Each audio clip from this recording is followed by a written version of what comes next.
Olá! Abrindo as atividades do módulo 2, nós vamos ver os novos comandos que usaremos no desenho da nossa planta baixa. Aliás, usaremos a maioria deles durante todo o curso. Inicio um novo desenho a partir do nosso template. O primeiro deles é o comando polilinha, PL Enter. Na composição da palavra, o termo poly sugere várias, muitas. Então, temos um comando que faz diversas linhas. Tá, professor? Mas isso o comando linha, L, espaço, também faz. Não faz? É aí que está o segredo. O comando polilinha, além de fazer várias linhas assim como o comando linha, ele une todas essas linhas em um único objeto. Percebeu aqui a diferença? É como um retângulo. O retângulo é uma polilinha. Se nós explodirmos ele, nós teremos 4 segmentos de linha. Mas o comando polilinha vai além disso. Ele permite que a gente crie, além de linhas, arcos combinados no mesmo objeto. Então eu tenho um único objeto com segmentos de arcos e linhas. Isso é muito útil na otimização do nosso desenho. Já que nós estamos falando em polilinha, tem um comando que é muito útil, que é o comando join, que nos oferece a opção de unir diversas linhas e arcos em um único objeto. Por exemplo, eu tenho aqui alguns segmentos de linha e arcos, todos independentes. Eu digito J, Enter, e nós selecionamos esses objetos e ele agrupa todos em um único objeto. Ele converte esses objetos em uma polilinha. Vale ressaltar também que a polilinha, por exemplo, se eu tiver 3 linhas aqui, vou colocar elas em layers diferentes para a gente ver a diferença. Eu tenho 3 linhas com propriedades diferentes. Quando eu juntar todas essas linhas em um único objeto com o comando join, elas vão assumir a propriedade da primeira linha que foi selecionada. Por exemplo, eu fiz essa janela, ele considera a seleção do primeiro objeto a partir do ponto que eu estou iniciando a janela de seleção. Então o primeiro objeto a ser selecionado é este da cor magenta. Selecionei tudo e confirmei. Perceba que todas as linhas tomaram as propriedades da primeira. Ah, mas eu não queria essa. Então nós voltamos com o J e eu seleciono então a linha que eu quero. Digamos que é a da projeção. Eu seleciono ela primeiro e depois seleciono as outras. Confirmei e as outras tomaram as propriedades que eu queria. Uma variação para o comando join é que se eu tenho uma linha conectada a uma polilinha, por exemplo, eu tenho essa polilinha aqui embaixo e eu tenho uma linha simples conectada à polilinha. Eu posso usar o comando fillet para unir e juntar esta linha à polilinha. Já no comando fillet, o comando join, nós vimos que ele assume as propriedades do primeiro objeto selecionado. Se eu usar o fillet para unir uma linha com uma polilinha, independente de eu clicar primeiro na linha ou primeiro na polilinha, o resultado final vai ficar com as propriedades da polilinha, certo? Eu vou fazer o exemplo aqui, vou voltar para a gente ver. Eu fiz a linha, vou copiar essas propriedades aqui da projeção. Se eu clicar primeiro na linha e depois na polilinha, não vai fazer diferença. O objeto vai tomar as propriedades da polilinha. Lembra que eu comentei também no curso Basic sobre a edição por grips, que são esses pontinhos azuis aqui? Então, aqui na opção das polilinhas, nós podemos acrescentar ou remover vértices. Por exemplo, eu tenho as opções aqui de estender o vértice, adicionar um novo vértice, eu quero adicionar um novo ponto, ou remover um vértice.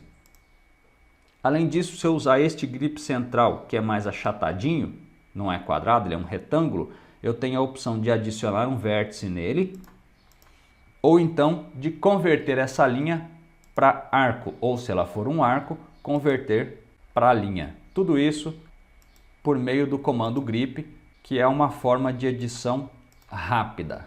Então a gente economiza aí sem precisar usar outros comandos. Mudando um pouco de assunto, quando acontece de um objeto se sobrepor a outro no desenho, eu preciso ordenar qual vai ficar por cima e qual vai ficar por baixo na hora da impressão. Principalmente no caso das esquadrias aqui, eu vou fazer uma linha para a gente pegar o exemplo. Por padrão, o CAD define a ordem, quem está por baixo é quem é inserido primeiro e quem é inserido a seguir vai ficando por cima dos outros objetos. É como se fôssemos fazendo uma pilha de papel. Eu vou pegar aqui uma porta, eu vou inserir a porta aqui na parede. Pronto. Digamos que eu tenho aqui também um móvel, vamos aqui no mobiliário e eu vou pegar, sei lá, o guarda-roupas. E eu vou inserir o guarda-roupas aqui nesta parede. Percebe que agora o guarda-roupas está em cima da linha da parede e eu quero que ele saia atrás da linha da parede. Então nós precisamos alterar essa ordem. E aqui entra um comando que nós vamos usar em algumas ocasiões no nosso curso, que é o comando Draw Order, ou DR. Confirmo com o espaço, aí eu vou selecionar as linhas da parede, confirmar com o botão direito e aqui aparecerão algumas opções. Above Objetos, que é acima dos objetos, Under Objects, que é embaixo dos objetos, na frente dos objetos, Front, Back, atrás dos objetos. Por padrão, o comando ativo é o Back. Se eu der mais um Enter ou confirmar com o botão direito, ele vai enviar essas linhas para trás. Mas eu não quero, eu quero que elas venham para frente. Então eu pressiono F e elas vieram tudo para frente. Só que aqui eu criei um outro problema. As linhas vieram para frente do vão da porta. Então eu vou selecionar essas linhas novamente, confirmar o comando com o botão direito e eu vou confirmar a opção Back para que ela volte para trás. E aí eu seleciono, ao invés das paredes, eu seleciono o guarda-roupa, repito o comando com o botão direito e confirmo a opção Back. E ele foi para trás da linha da parede. Combinado com o DR, nós usamos outro comando. Na verdade, nós usamos este outro comando antes de usar o DR. Trata-se do comando regen ou RE. Eu pressiono, digito RE e pressiono espaço e o comando foi executado. Como o próprio nome sugere, ele regenera o desenho. Ele coloca os objetos em ordem de acordo com as definições que nós pré-estabelecemos. Então pode ser que às vezes você já tenha ordenado os objetos, mas você aproximou, afastou, moveu o desenho para lá e para cá e o AutoCAD está confundindo essa ordem. Então antes de usar o DR, nós usamos o regen para ver o que está desordenado. Nós também vamos usar ele para atualizar a informação daquele bloco que eu mostrei no primeiro módulo, do bloco das áreas, que é aquele que a gente insere aqui, ajusta o tamanho dele de acordo com o ambiente e para ele calcular a área nós digitamos o comando regen, RE espaço, e ele calcula a área automaticamente, ou seja, ele regenera o cálculo de área do quadro que nós alteramos. Seguindo adiante, nós vamos falar um pouco sobre criação e edição de texto. Antes de escrever uma anotação, é preciso que você tenha alguns estilos de texto definidos. Para conhecer sobre isso, digito ST, confirmo com espaço e abre aqui a janela dos estilos de texto disponíveis no nosso desenho. Aqui no nosso caso, o template já vem com 4 estilos de texto, além do estilo padrão do CAD, que não é possível de ser excluído, mas pode ser editado. Nós temos aqui padrão de texto para anotações, para subtítulos e para títulos. Nesta janela nós fizemos os ajustes para cada estilo, como escolher a fonte, o tamanho da fonte, a espessura e o ângulo que ela vai ser inserida. Nós deixamos isso aqui tudo com 0, a espessura com 1, porque nós podemos ajustar isso durante a inserção do texto no desenho. Como nós já temos isso aqui tudo definido no template, eu apenas seleciono a opção anotações, marco como sendo a opção corrente e fecho esta janela. Para criar um texto no AutoCAD, nós temos duas opções. Se eu digitar T espaço, eu ativo a opção de multitexto ou de múltiplas linhas de texto. E essa opção solicita que eu indique uma janela onde meu texto será escrito. Então eu indico aqui e faço aqui teste, teste, teste. Clico fora da janela para finalizar e aqui eu tenho uma janela com múltiplos textos e eu posso editar essas variações. Só que assim como é uma opção mais completa, ela é mais complexa. Particularmente eu não gosto de usar essa opção. Então nós temos a segunda opção, que é a que nós vamos usar em nossos desenhos, que é a opção DT, que é Dynamic Text ou texto dinâmico. Nesta opção nós criamos linhas simples de texto, ou seja, cada linha é independente. Eu posso mover ou rotacionar cada uma de forma independente. Para isso eu indico aqui o ponto, ele está pedindo para mim a altura do texto, ele está oferecendo a altura 2, eu vou confirmar a altura, ele está oferecendo a rotação de 90, eu também vou confirmar, e aí eu escrevo aqui o meu texto. Fiz o texto, quero fazer mais uma linha, Enter, faço outra linha, Enter, outra linha, Enter e mais um Enter para finalizar. A diferença é que esse aqui estão todos juntos e aqui eu tenho os textos separados. E eu também não tenho o ajuste do tamanho da janela como é este outro aqui, que eu acho mais complexo de se lidar.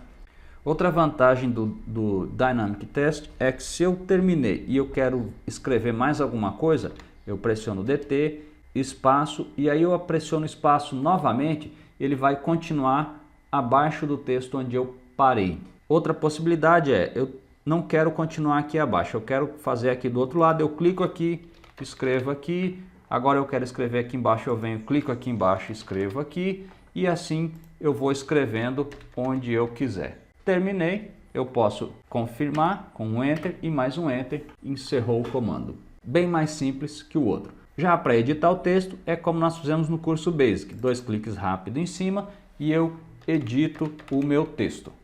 Se for aqui no caso desse múltiplo texto, é a mesma opção, só que ele abre a janela de edição e eu posso clicar fora para fechar. Esse aqui, além disso, você tem aqui outra opção nesta aba do editor de texto que você pode fazer os ajustes dele aqui, como alinhamento, espaço entre linhas, o estilo do texto, negrito e outras definições mais que não é o foco do nosso projeto neste momento, porque a gente já tem os textos pré-definidos. Para encerrar o assunto do texto, eu vou falar como definimos o tamanho do texto de acordo com uma escala. Digamos que eu estou fazendo um desenho e eu quero fazer uma anotação no meu desenho. Digamos que aqui eu quero escrever alguma coisa próximo do guarda-roupa. Para eu fazer uma anotação, a altura do meu texto deve ter o dobro da escala em centímetros. Por exemplo, se eu estou desenhando isso aqui na escala 1:50, o meu texto deve ter 10 centímetros de altura. Então, DT, espaço, indico o ponto e aqui ele está me perguntando a altura, eu vou digitar ponto 10 e confirmar com um Enter. Ele está me perguntando a rotação, eu confirmo com mais um Enter e aí eu escrevo aqui, guarda-roupas. Enter e Enter, finalizei, escrevi, já está meu texto na escala. Isso é para anotação. Eu quero escrever um subtítulo, eu acrescento 2 centímetros de altura e o meu texto passa de 10 centímetros para 12 centímetros, ou ponto 12. Eu quero escrever o título, o nome do ambiente, aqui é o quarto. Então, DT e eu aumento mais 2 centímetros. Então, de 12 passa para 14 centímetros ou ponto 14 a altura do meu quarto, do meu texto. Confirmo a rotação e digito quarto. Tá vendo que ficou um pouquinho maior o texto aqui?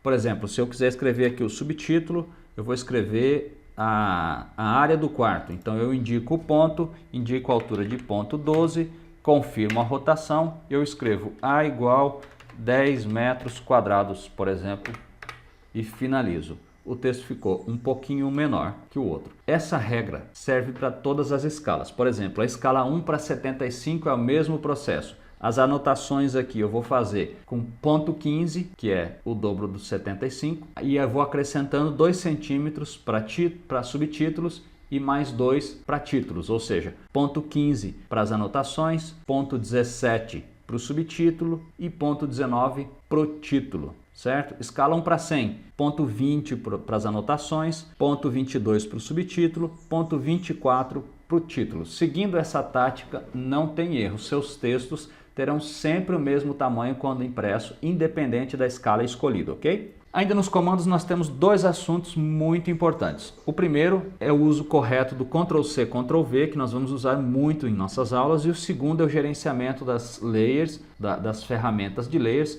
que são os comandos de isolamento, congelamento, ligar e desligar, o lay ISO, lay on, lay off, lay frozen.